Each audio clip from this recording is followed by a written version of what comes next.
İkinci husus, üniversite eğitim öğretim yapar.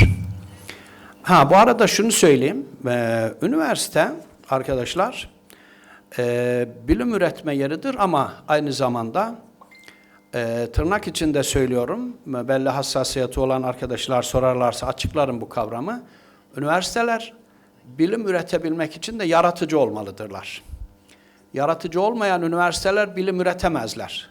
Geleneksel anlayışla, dün aynen devam ettirmekle ya da bugün var olan yöntemlerle devam etmekle bilim üretilemez. Yaratıcı olmak, bugünün sınırları dışına çıkmak, çizgiden ayrılmak, biraz değişik olmak gerekir.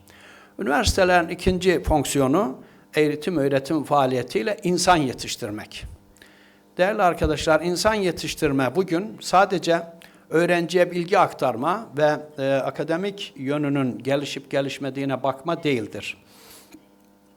İnsan yetiştirme, onun akademik yönünü geliştirme olduğu gibi aynı zamanda kişiliğinin gelişmesini, sosyalleşmesinin gelişmesini, biraz önce Bülent Bey üniversitelere sosyalleşme için öğrencilerin gittiğini söyledi. Aslında sosyalleşmesinin de geliştirilmesi lazım üniversitede öğrencinin. Ondan sonra becerilerin geliştirilmesi lazım üniversitede.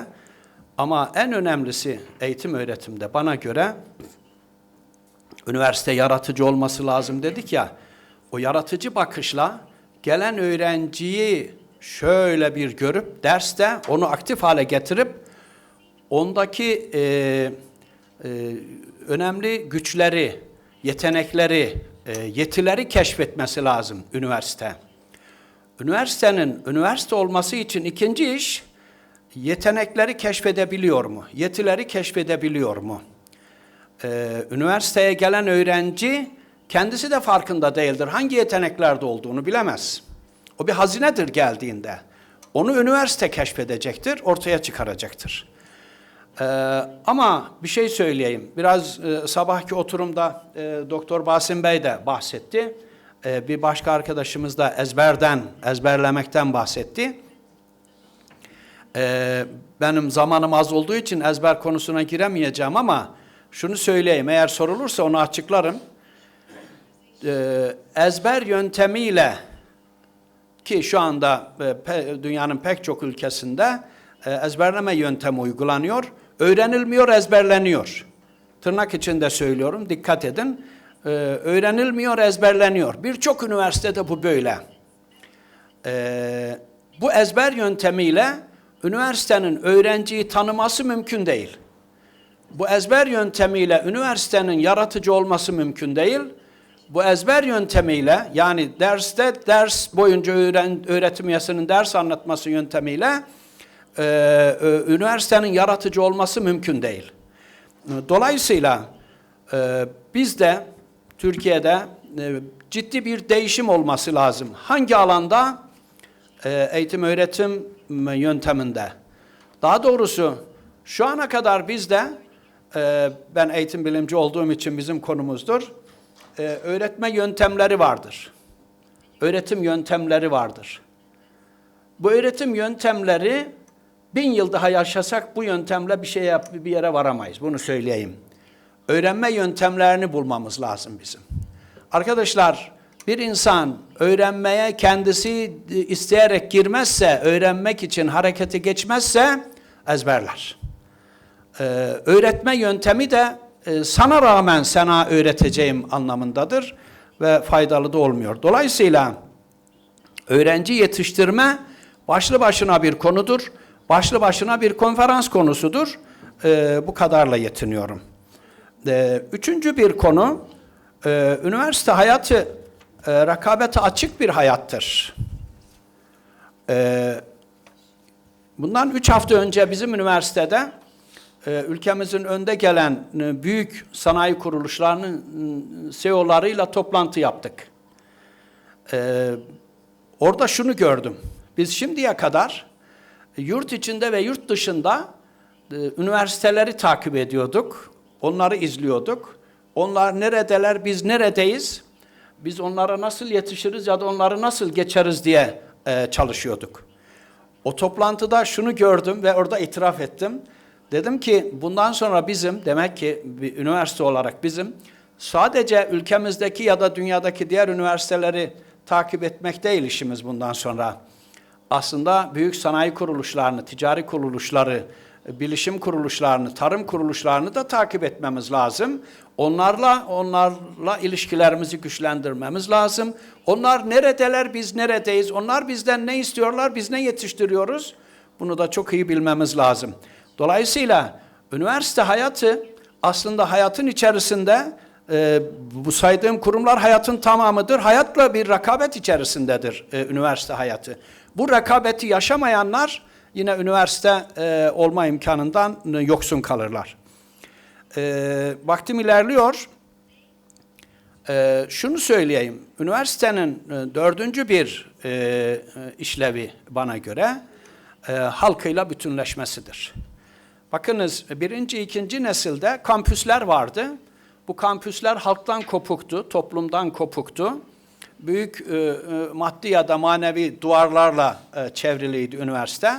Halk ayrı dünyada yaşardı, üniversite ayrı dünyada yaşardı. Ama üçüncü nesil üniversite ya da bugün geldiğimiz noktada üniversite artık bu kampüsü kırıyor. Malum dördüncü nesil üniversitede kampüs de olmayacak artık. Öyle fakülte duvarları, fakülteler, bölümler de olmayacak. Belki bölümler olur ama fakülteler olmayacak mesela dördüncü nesil üniversitede. Şu anda bizim asistanlığımız döneminde dar ve derinlemesine tez yapardık. Şimdi derinlemesine ama daha çok genişlemesine de yani multidisipliner çalışma yapılıyor şimdi. Ama bugün üniversite, üçüncü nesil üniversite duvarlarını yıktı, halkla bütünleşiyor. Her alanda, eğitim alanında, teknoloji alanında, tarım alanında, turizm alanında, din alanında, hangi alanda olursa halkla bütünleşince halka tepeden bakmayı bırakması lazım. Halkı küçük görmeyi bırakması lazım. Halkın geçmişine ve bugününe saygı duymayı bilmesi lazım ama onu da geliştirmesi lazım bir yandan da. Bunun da yöntemini bulması gerekir. Dolayısıyla halkla bütünleşen üniversite, halkın hem kendi halkının hem dünya halklarının geçmişini ve bugününü incelemesi, bir bilimsel araştırma konusu yapması gerekir. Bir önemli husus, sanıyorum vakit doluyor ama son birkaç cümle daha müsaadenizle. Bir önemli husus, arkadaşlar, üniversiteler, siyaseti de yaşamış bir arkadaşınız olarak söyleyeyim. Üniversiteler aslında siyasetin de, ekonominin de, bilişimin de, iletişimin de ve diğer bütün turizm gibi bütün sektörlerin de önünde olması, oralara vizyon geliştirmesi, yeni tasarımlarla o insanlara gelecek vizyonu oluşturması, belki onlarla birlikte olur ama öncüsü üniversite olması lazım. Üniversiteler, bugünün üniversitesi vizyon geliştirerek kendi toplumunun değişim ve gelişimini sağlayan, kendi siyasetinin değişim ve gelişimini, kendi ekonomisinin, kendi teknolojisinin, kendi sanayisinin, kendi tarımının, turizminin gelişim ve değişimini sağlayan kurumlar olmak durumundalar. Üniversite bu artık. Bakın ilk önce dedim ki bilgi üretmek ve bilgiyi yaymaktı ama şimdi çok şeyler gelişti.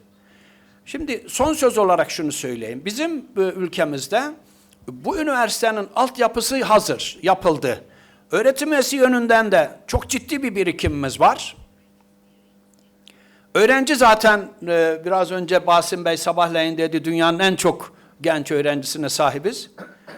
Bizim bir iki yöntem değişikliğiyle bunları, bu üçüncü nesil üniversiteyi kısa zamanda ve rahatlıkla yakalayabileceğimize inanıyorum.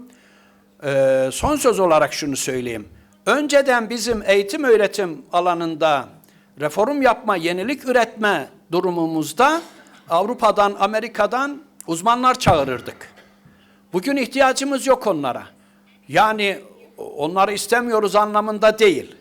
bugün kendi dinamiklerimizle, kendi gücümüzle bunu rahatlıkla yapabilecek durumdayız. Hatta şuna da inanıyorum, iddialıyım. Eğer biz kendi ülkemizde bunu başlatır yaparsak, öyle bir noktaya ulaşırız ki, başka pek çok ülkeye bu manada bilgi ve deneyimimizi de ihraç edebiliriz. Hepinize saygılar sunuyorum. Thank you. Thank you, Professor. Now thank you, Professor. Now we move to Professor Alaa, and I'm sure he's not going to to take more time here. Yeah, I'm sure he's my friend, and I know he's going to commit to time. Stopwatch. Yeah. Probably the only one.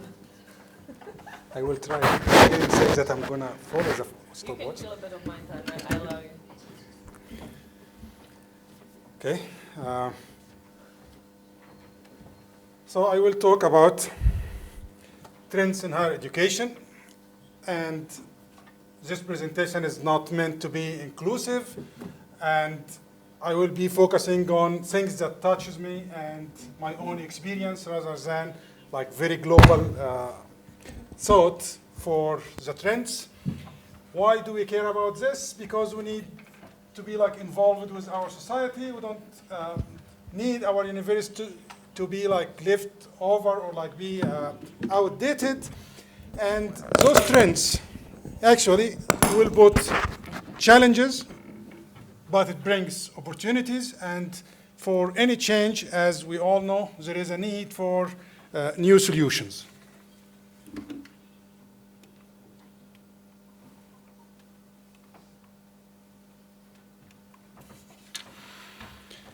I categorized my observation into 4 categories. The first one is regarding student profile. We have some changes in the students that we are dealing with.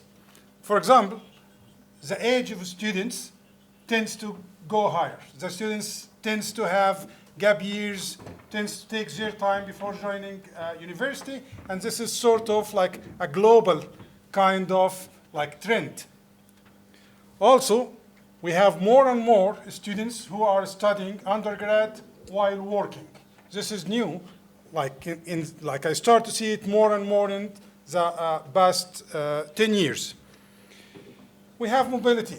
Students would like to go for different countries, would like to study like 1 year in this country and have a chance to go 1 semester for this country. Why? Because like they are exposed to media, to YouTube, to travelers, to video blogger, and so on and so forth, and they want to try this more and more. And the expectation of the students also is changing. The students is expecting more fun, more social, more tourism, more entertainment while they are getting their degree. Because this is their life, this is their age, they have a lot of arguments that will not end, and we have 2 choices, either to try to stop them and will be kicked out of their way, and they will continue their life with their own lifestyle, or we try to cope up with their like thoughts and use this motivation and this energy and this love for like social interaction to educate them, or like to help like this energy directed in the right way. Sorry, I don't keep up with the slide because I don't see it. You can use this mic. It's translation. Okay.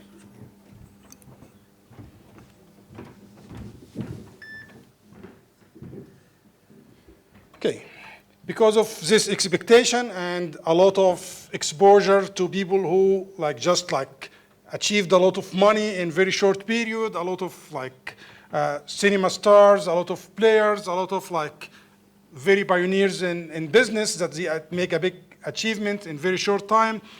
The hope and ambition of students are getting very high, and they are a little bit detached from reality. And actually, I'm observing more and more gaps between the ambition and the capability of students. They are interacting with technology more and more, and they would like to be entertained, or they would like to have more interaction, much different profiles than what was 30 years ago, 20 years ago, 10 years ago. Things are very dynamic in this area. Also, like sometimes there is a lot of cluttering knowledge source. I read this in a documentary. I watch this on YouTube. I see this on the TV. And just like they pick a name from one of those sources, and you say this name in the lecture or this terminology, and then they jump up and down thinking that they know. And the reality is this is sort of like vogue or like cluttering sources that is like making noise to the knowledge that you are trying to transfer or the education that you are trying to give. Of course, there is like changes in the lifestyle, a lot of changes, like think about how we were like paying our bills 10 years ago and how we are doing it now, how we're communicating 10 years ago, how we are communicating now, and all of this are affecting the students. So those like sort of like challenges are like pushing us to suggest and work on solutions for them.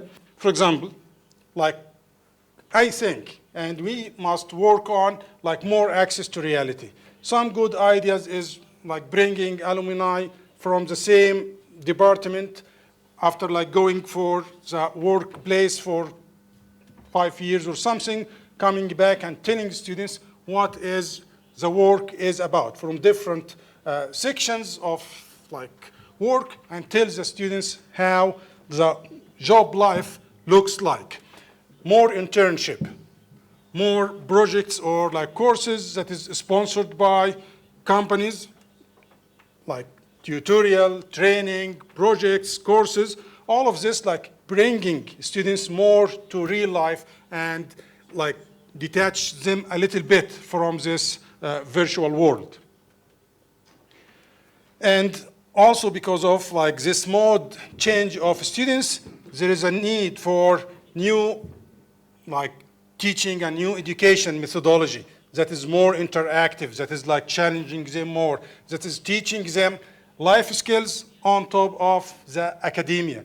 This is a big opportunity for us academicians to get involved more and more with the student and get closer to their lifestyle. One other aspect that is having like changes in trends is the curriculum. There is a lot of pressure on the curriculum coming from like the lifestyles that we have. Like as I said in the morning, the debate between how much breadth, how much depth is always there. How much is enough for a high quality graduate students from undergrad is like long living debate. When would we start to narrow down the scope of the students and go deep? Is it like in the master or it is in the PhD or when in his career should we narrow and go deep? So this discussion is actually like, as I said, it's always going on. And this discussion has even like had some heat added to it by the need for interdisciplinary skills and knowledge in the workplace. So now we have a lot of projects that's mixing between different departments to fulfill the need for the new like technology. For example, mechatronics, that's mixing electronics and mechanical engineering to go up for robotics and this kind of stuff. And like e-medicine, that's like taking a lot of like software engineering with medical skills, so on and so forth. Medical management, that's mixing between medical and management, so on and so forth. And this is going on, and more sort of like department or specialty is going on. Another source of pressure here is the expansion and branching of science. So 30 years ago, we would say electrical engineering. Now we have electronics. Then under electronics, we have communication, we have control, we have electromagnetics, we have so on and so forth. You go for each field, it is branching and expanding. Branching and expanding. So how would we cover all of this is really a challenge, and it requires a lot of creativity. And also, I suggest that each university to seek its own personality, whom I'm serving. So if I'm working for like a society that we don't have, for example, like nanotechnology? Why should I spend too much like effort in educating nanotechnology? It is maybe like it's needed in Europe, maybe it's needed in Japan, but if my country doesn't have this technology yet, we can give it to like one specific institute to work on it, prepare the scene for it, but for the other institutes, it needs to be more closer to the society. So again, we need to be more involved with the societies that we're serving, with the needs of our like cities, our country, our region, and don't be tempted by like just following the trends that's internationally active, because we need to look for whom we're serving first and prioritize our curriculum. Also, like emerging technology is another source of putting pressure on curriculum. So now we have artificial intelligence, we have analytics, we have data science, we have like 5G, we have like satellite communication, we have virtual reality, like e-medicine, e-surgery, robotics. All of this is evolving and developing, and it requires new kind of knowledge. Who's gonna cover all of this? And to reach to this level, you need to cover like the basics. So there will be always a fight between breadth and depth, and we must seek a balance between our curriculum and the communities that we're serving without losing the like attention to like doing something beyond like developing, looking for the future at the same time. This is very critical. Like reaching a balance is very critical with all of this fast changing that is happening. There is also like for the curriculum, as I said, like students would like to go from one institute to the other. And this is also putting pressure because cross-institutional degrees, or like we have this Bologna thing like ECTS, how we transfer from one university to the other, what is the mechanism, so on and so forth. This is also putting pressure on our curriculum and putting more requirements to keep up with the trends. There is so many solutions for this, and of course, like this is like sort of like a spectrum of solution, and different universities should pick and choose from those. We have like a need for continuous education. The continuous education can be postgraduate, it can be online, it can be in-job, it can be public courses, it can take many different forms, but we all agree that we need to have like continuous education for even the people who are in the task force now to keep capable of doing the jobs that is needed in the market. So the continuous education is not like a luxury anymore. For me, like it looks like it's a must. You need to keep like yourself updated, the task force updated, and this kind of things, as we heard in the morning, we have, for example, Hasselt Academy that trying to bring their employee up to speed on the topics that they are handling. This is happening over and over in almost like all industries. One other field of dynamic changes is the job market requirements. There is a change in the requirements, and these changes are dynamic. Even like very big companies who are picking and choosing from top universities. I'm here talking about Intel, Microsoft, Google, IBM. They are saying we are suffering with the students. They are not skillful enough to carry the jobs that we have in the 21 centuries. And there is a trend in like the world talking about 21 centuries skill set. So they are talking about the personal skills on top of the academia. This is required. Critical thinking, creativity, problem solving, communication, collaboration, media literacy, technology literacy, so on and so forth. The requirements is increasing and it's dynamic, and we need to take this into consideration. Try to embed those kind of, like developing those skills into our curriculum is a must. It's not, again, it's not a plus. It's not like just to, like a competing edge. It is becoming a must. Otherwise, the university will lose the attention of students as well as people in the marketplace. Again, continuous education, continuous capacity building, industrially sponsored activities, a lot of open dialogue with industry is becoming like more mainstream rather than like a point of like being like superior.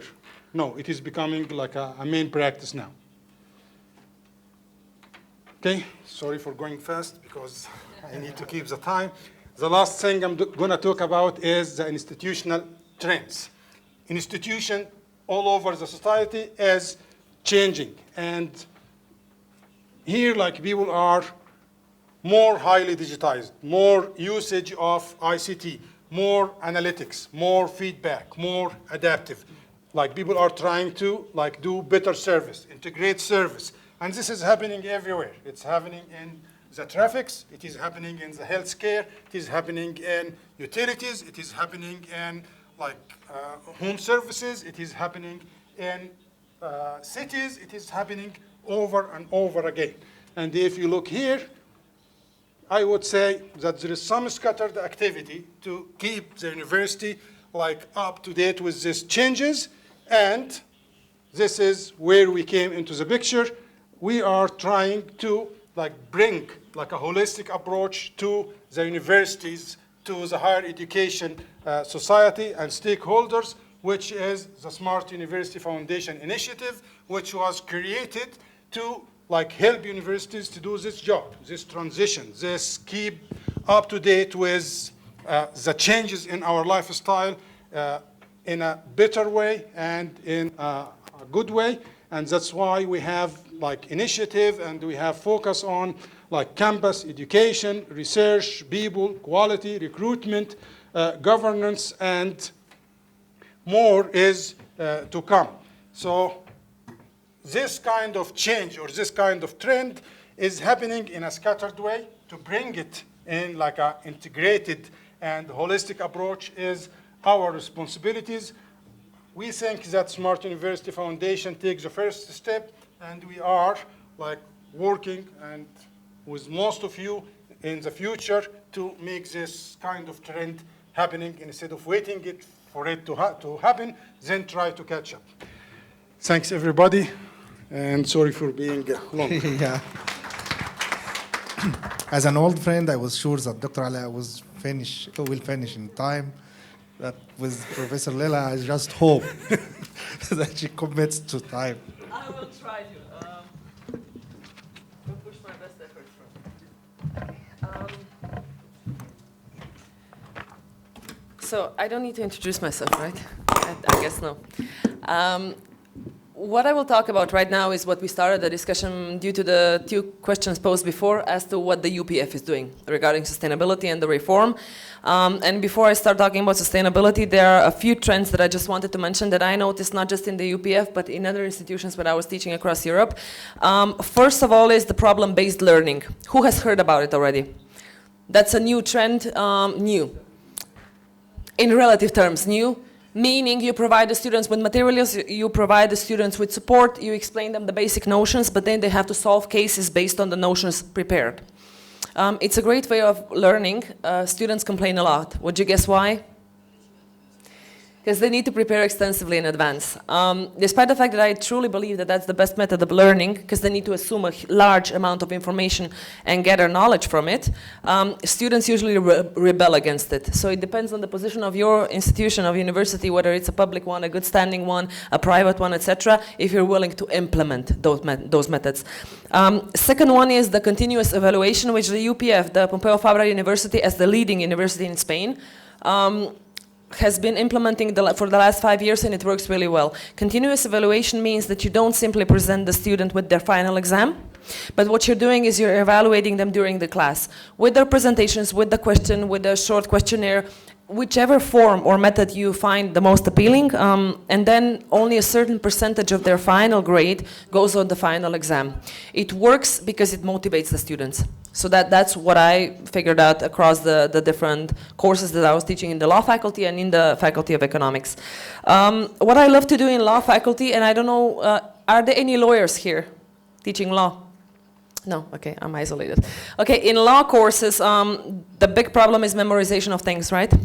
That law faculties usually demand this memorization. I like to avoid it. So what I do is I do so-called open book exams. Have you heard about that already? You allow the materials that were presented to them, the books and the articles, to have them with them when they're solving the exam. And then they have to answer with the support of those materials. The students don't like that method. You know why? Because just simply copying what was in the materials is not enough. So they need to understand the arguments and build their own arguments, having the articles in front of them, making sure that they understand what they read. So the initial idea, they're super excited. Once they get the open book exam, the excitement is gone. Because they understand that they can't copy things, they need to construct arguments. So I just had one of those exams and I was correcting them yesterday night in my room and I'm not happy. They were happy when I announced that there was an open book exam, but I was not happy with the results. Okay, so that is just basically what is happening in general as a structure of the UPF before the concern of sustainability. Once the sustainability comes into play, there's a vast problem of how to reform the system. Now, do I want to mention something else? Yeah, a general concern in today's world regarding universities is what the previous speaker mentioned. There's an enormous amount of data out there. Information can be discerned from that data or not, but the knowledge, the wisdom is really scarce. So they have all of this data hitting students straight in their face, not reliable a lot of times, not consistent, persistent, and not coherent. And that's not science, and they're trying to introduce that into the classroom. So you have to be really careful how to deal with the additional information that is entering the classrooms. Pompeu Fabra University, regarding sustainability, what they started doing is they understood that there are three roles that they have to play. First is the leadership of the change. So not only teaching the students, but figuring out how to do them for themselves also. Meaning inserting sustainability in organizational concerns, and then in teaching and research. That's not an easy task to do. What I'm going to present to you is the so-called partial approach.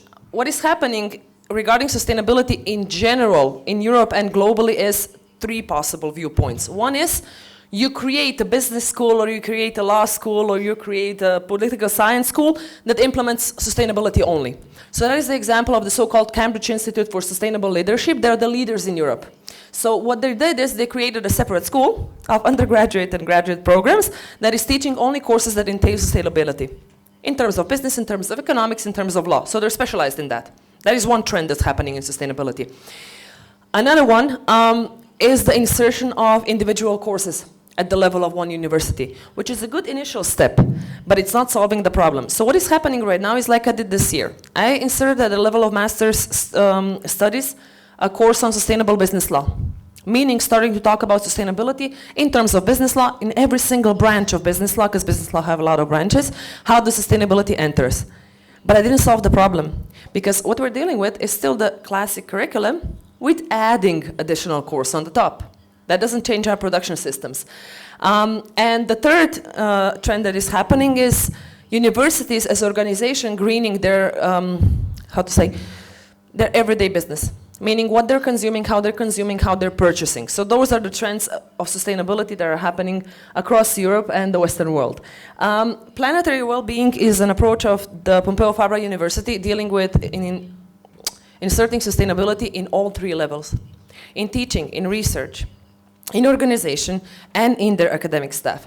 So it's an all-encompassing approach, meaning that we don't go by just inserting one particular course, but we're going of greening the organization, changing the structure, teaching our academics actually, so teaching the teachers, and then revising the curricula as a whole. If you remember this morning, I mentioned that SDGs, Sustainable Development Goals, are not just environmental, right? So social considerations are also in there, specifically the gender equality. Yeah? What the UPF already did before they created this program is they analyzed their whole curriculum in terms of gender equality. So every single course at the UPF is more or less balanced in terms of literature right now, meaning that we teach female academics and male academics. So that was a big job to do. And it has been done on the university level, not at the level of one faculty, but at the university level. Now, how did we strategically approach it? The program was created only in 2018. Everything that I'm going to tell you right now was achieved in 1 year. From October 2018 to right now. So all of those changes happen instantly. Don't forget, this is a public university. It's not private, it's publicly funded. Yeah? Why? Because of the impetus of academics in there and the organizational structure. Everybody was on board. So everybody was cooperating. At the organizational level, there was a task force created, gathering every single individual dealing with any kind of aspect of sustainability. You're teaching gender studies, you enter. You're teaching environmental law, you enter. You are teaching sustainable business models or social business models at the economic faculty, you enter. So that task force meets at least 4 times per year in a large number, detailing the further plan and detailing what they're doing in terms of their own curricula. What is happening? We have plenary sessions with a broader community, academic community, entering everybody who is interested in any aspect of sustainability, furthering the goals together. Creation of a Center for Sustainability Studies. You know how universities have issues with internal organization connection, meaning a lot of times you don't even know if your colleague at the Faculty of Economics is dealing with sustainability. The Center for Sustainability Studies gathers those experts inside of the university to start talking to one another. Sustainability is a multidisciplinary issue.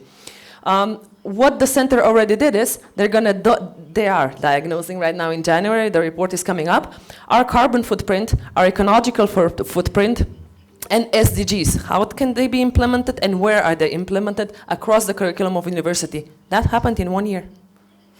We're creating a first sustainability plan upon defining those objectives and defining what needs to be fixed that is going to be valid for the next 5 years. So that all happened in 1 year. Now, in research, what did we do? We enlarged the support for PhD students, for postdoctoral students. We launched a call for research proposals, trying to help them with financing. UPF, Pompeu Fabra University, is a public university with not much financing. But whatever was left from the previous year was pushed into giving additional funds to people who were dealing with sustainability. Why? It's super important to support the postdoc and the doctoral researchers to start networking. Sustainability is developing so fast that if they do it individually in their own offices, they won't get anywhere.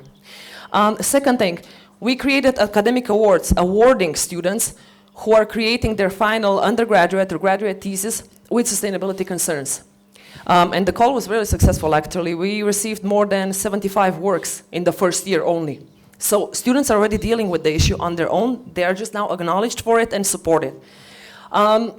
In education, we're going to have a separate doctoral degree and master's degree already in year 2021. So the whole degree that is going to be about sustainability, about planetary well-being. We're going to create minors in planetary well-being, meaning you can graduate in economics, you choose the minors in planetary well-being, and you're going to have specialization in sustainability, which is super important. My most important project regarding that is we're going to have an obligatory course, once again, obligatory online course of a few credits that every single student of the university needs to take if he wants to graduate. So that is going to be an obligation from September 2020, and it's going to be an online version, and the student can take it at any time of his studies. And then summer courses on planetary well-being. Now, okay, translation, dissemination of knowledge. There are numerous conferences that I went with my project of sustainable company across, but we were also speaking at Madrid at the COP25, which is quite an achievement for a civil society, right? So university doesn't speak a lot of times at UN meetings, but we achieved that. We organized the Global Climate Change Week. We are part of the Curie network, which is put down that name. It's also a global network for the revision of higher education, but in terms of sustainability. So it's only about SDGs. And what we're trying to do is, we're trying to build a new building with public funds, actually, that is going to create a sustainability center that is going to be able to connect people globally, like you and me, to start discussing those things and to ensure sustainable research. We need to give up space for the floor to... Okay, just one minute so that I finish with the project and then I'm... You have all the information when I will be ending also about the Sustainable Company project that can be accessed online. This is just a practical example of how the university can do things also. This was externally funded by the EU, but it's about policy coherence on sustainability. In 1 year, just due to that funding, 6 articles were issued, 1 book is going to be issued, the conferences, I can't tell you on how many I was, and the whole UPF transformed as an institution due to external funding in 1 year. So when you have the motivation and you have the skills, the change can be enacted quite fast if you have the institutional support. And now, really my 30 seconds. If you're interested in sustainability, there's a conference happening in Barcelona in September 2020. It's a 3-day conference. One of those days is going to be given exclusively to issues of higher education and sustainability and implementation. So if you're interested in receiving the call, send me an email either on the company, on the Sustainable Company Project, or to me personally, and you're going to receive an invitation and a call for papers. Okay? Thank you very much. Thank you, Professor. Now I think we can move to the floor if anyone has a question.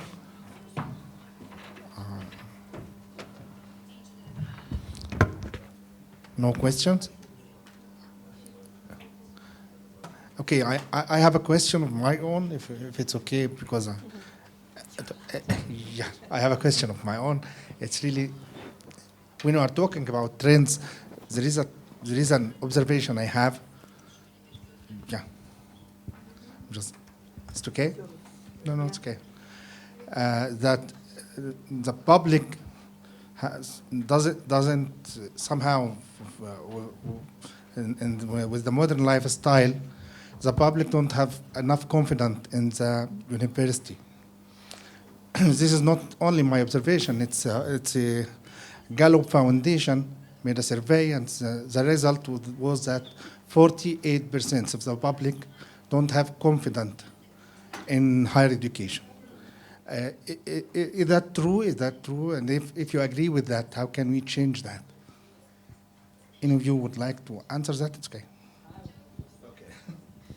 I think everything we spoke about today is the reason why there's no confidence. So first, the fact is that we're educating youngsters who are from 18 to 25 years old when they enter. They have a life in front of them. They're just starting to live their life, and they're taking in knowledge while living their life. So that was the comment of they come to party, right? So grasping the attention of a population like that is difficult. Second, the way we are teaching them right now with the models, exactly what we were speaking about before, gives them limited capability of dealing with the real world once they're done with us. Because they have this limited capability, then also the families of those youngsters see university as a bit redundant because we don't provide them with skills they expect us to provide them with. And thirdly, also the businesses. If we're completely honest, in the year 2020, we're at the verge of it. The businesses are not really seeking for freely thinking individuals, are they? Even if we produce that, the machinery of business right now is at the entry level. When you come, you listen to orders, you have a structure, you have your 9 hours, you have your few clicks to do if you're in economics or law, and that's sufficient. And that is pretty discouraging. So if you take a look at what you're actually doing once you leave university and what kind of thinking you were doing at the university, that's disappointing. And that also influences the trust in the universities as a system. So how can we change this somehow? How can we gain confidence again from the confidence of the public, if you can say that? It's okay? Okay, so I think the lack of trust is coming from over-expectation. People, like everybody graduates, they think they need to work in something like a place like Google or something. So there is over-expectation because of the so many like very positive things that they see like frequently on the media. Many people think everything is like this. You are out of the university, you must be like successful and rich and like blah, blah, blah. So this is like, I think this is a very common problem. You see it like in people who are practicing sport. Everybody would like to be Muhammad Salah. Everybody would like to be like Stephen Curry. Everybody would like to be something big because he's watching this so frequently and they think this is easy. And I think a solution for this is for the university to interact more with the society, talking to the people. Like I were doing like visits to high school, like tell the students what they should expect in university, and also I talk to my students a lot what they should expect in the marketplace. So setting the expectation and interacting with the reality rather than like somebody watching, okay, this is happening in Cambridge. Okay, this is Cambridge. We are in Yıldırım, Beyazıt. So do your work, you can get a chance like to compete with those people, but you need to do effort. So like talking about reality, talking to people, going out, interacting with the society would set the expectation of both sides to a norm, and this will like kick the frustration away. Professor Omer, how can we change this? Şimdi üniversite ile gençlerin ya da toplumun arasındaki sorunun belli sebepleri var. Bir, üniversite hala ezber eğitim yaptırıyor. Ben bunu açıklayacağım. İkincisi, üniversitede uygulama zayıf. Öğrenci üniversiteyi bitirdiği zaman bir iş yerine gidip iş başvurusuna bulunduğunda bir deneyimin var mı, bir tecrüben var mı diye soruyorlar hemen. O da yok diyor. Deneyimin yoksa sizi işe alamayız diyorlar. Şimdi üniversiteyi 4 yıl okuyup, işte liseyi, ilkokulda katarsak buna, 20 yıl okuyup ondan sonra başvurduğu iş yerinde beğenilmeyen ya da belli şartları beğenilmeyen tabiri iyi olmadı da belli şartları üstlenmediğini karşı tarafın söylediği bir insanda moral bozuluyor. Benim 20 yılım boşa mı gitti diye üzülüyor. Bu manada önce şunu söyleyeyim. Üniversiteler deneyime, uygulamaya ağırlık vermelidirler. Ben psikoloji bölüm başkanlığı yaptım. Baktım ki psikoloji bölümünde adli psikoloji dersi var. Adli psikoloji dersini okutuyorlar. Ama aynı psikoloji bölümünde 3 dönemde uygulama dersi var. Adli psikoloji 3. sınıfta okunuyor. 4. sınıfta okunuyor ama baktım ki uygulama 3. sınıfta yapılıyor. Daha adli psikoloji okumadan uygulama yapılıyor. Önce bir programı değiştirdim. Sonra adli psikolojiyi okuduktan sonra İstanbul'daki mahkemelere gittim. Çağlayan Adliyesi'ne, Bakırköy Adliyesi'ne, Küçükçekmece, Büyükçekmece ve Gazi Osman Paşa adliyelerini gezdim. Oraların genel müdürleriyle görüştüm ve bizim psikoloji öğrencilerimizin buralarda uygulama yapmasını istedim. Onlar da ilk defa bize bir üniversite böyle başvuruyor dediler yani. Bazen öğrenciler tek tük gelirler, bir yazı alır getirirler okuldan, başlarlar, biz de olur deriz. Sonra gelirler, gelmezler, uygularlar, uygulamazlar, öyle gider. Biz başladık, halen devam ediyor 7-8 yıldır. Bizzat ben öğrencileri alıp adliyeye götürüyordum. Önceden yazışmalar yazıyorduk. Hangi mahkemede uygulama yapacağını da belirtiyorduk. Hatta ilk gün onlara çay kahvede ben ikram ediyordum. Sonra başlıyorduk. Mezun olan öğrencilerimizden biri dedi ki, Adalet Bakanlığı sınav açmıştı. Mahkemelere psikolog alıyorlar.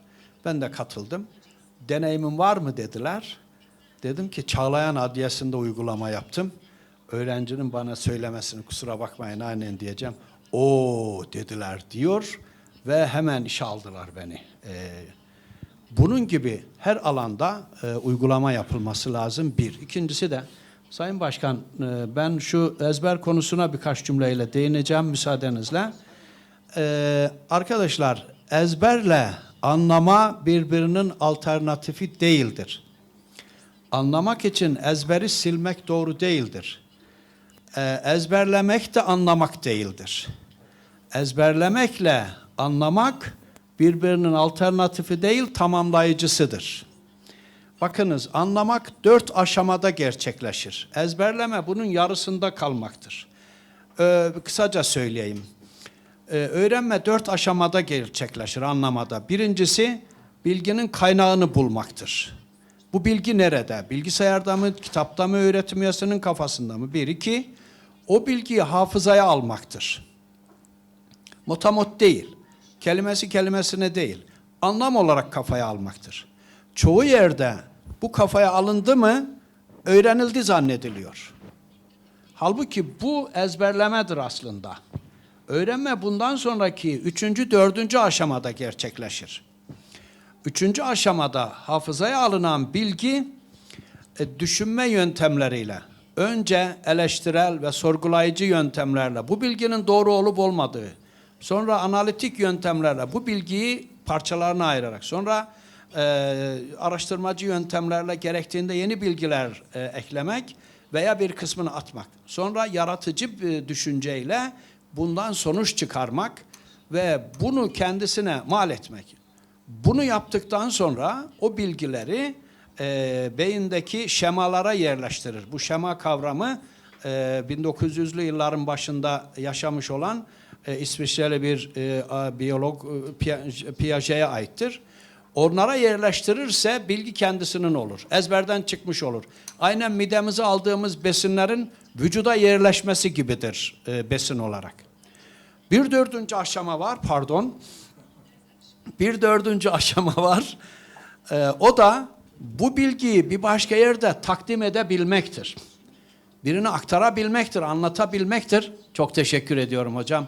Birine aktarabilmektir, biriyle belki o konuyu tartışabilmektir. Bunu yaparsa o bilgiyi tam kendine mal etmiş olur, içselleştirmiş olur. Buna biz bu yönteme ya da bu sürece bilgi üretme de diyoruz. Öğrenmek bilgi üretmektir. Üretim öğrenmeyle başlar. Biz eğer bilgiyi bugünkü üniversitelerde, pek çok üniversitede olduğu gibi al şu kitabı oku, sana soracağım. Hoca hanım kitaplar açık diye sormuş. Çünkü oradakini sormuyor. Oradakinden kaynaklanan başka bir bilgiyi soruyor. Ama hala üniversitelerde kitaptaki bilgi soruluyor. Öğrenci de hafızaya almakla yetiniyor. 3. 4. aşamaya geçmiyor. Dolayısıyla öğrenilmiyor. Öğrenilmeyince kısa zamanda unutuyor. Matematiği unutuyor, İngilizceyi unutuyor, diğer dersleri unutuyor. Allah Allah ben bir şey öğrenmemişim demeye başlıyor. Demek ki birincisi uygulama yok, bir şey yapamıyor. İkincisi teorik zayıf, yine bir şey yapamıyor. Bu konular çok genişçe konuşulması lazım. Başkan çok teşekkür ediyorum sabrınıza. Sağ olun, var olun.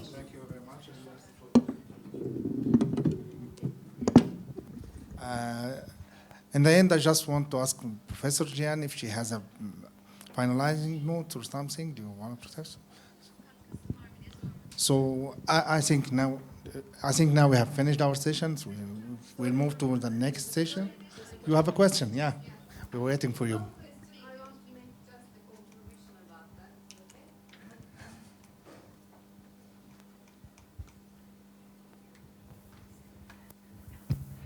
Profesör Doktor Nilay Sakarya, Ankara Yıldırım Beyazıt Üniversitesi İşletme Fakültesi Dekanı.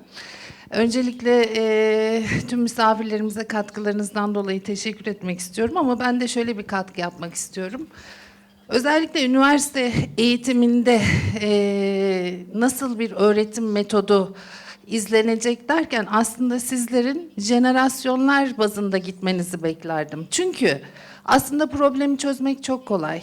X, Y ve Z jenerasyonlarına bakarak bizlerin, hocaların, onların psikolojilerini, isteklerini, dileklerini irdeleyip buna göre bir eğitim, öğretim yöntemi izlememiz o kadar basit ki.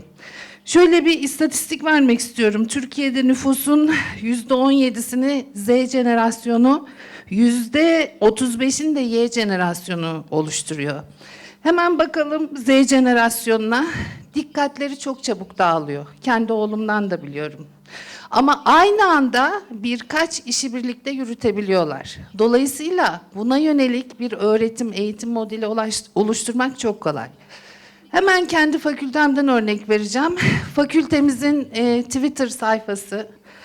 Defalarca öğrencilerimizi uyardık, takip edin, duyuruları takip edin. Hiç geri dönüş yok. Şöyle bir yöntem bulduk. Onların izlediği, takip ettiği filmlerden ve dizilerden karakterleri aldık Twitter'a. Kendi resimlerimizi, dekanın, hocaların, photoshopların resimlerini yapıştırdık. Ve altına işte sınavlar, mesela Matrix'ten şeyleri aldık. Altına sınavlar başlıyor, dikkatli olun. 3 günde Twitter takipçilerimiz 2,5 katına çıktı. Yani bunları yapmak zor değil. Sadece jenerasyonları anlamak, ne istediklerini bilmek, beklentilerini ortaya koymak, aslında üniversite hocası olarak bizlerin aynı zamanda bir psikolog, aynı zamanda bir sosyolog gibi onları izleyip, takip edip, isteklerine göre bir program sunmak elimizdedir diye düşünüyorum. Çok teşekkür ederim. Thank you very much for your contribution. With that, I think we can end our session, move to the next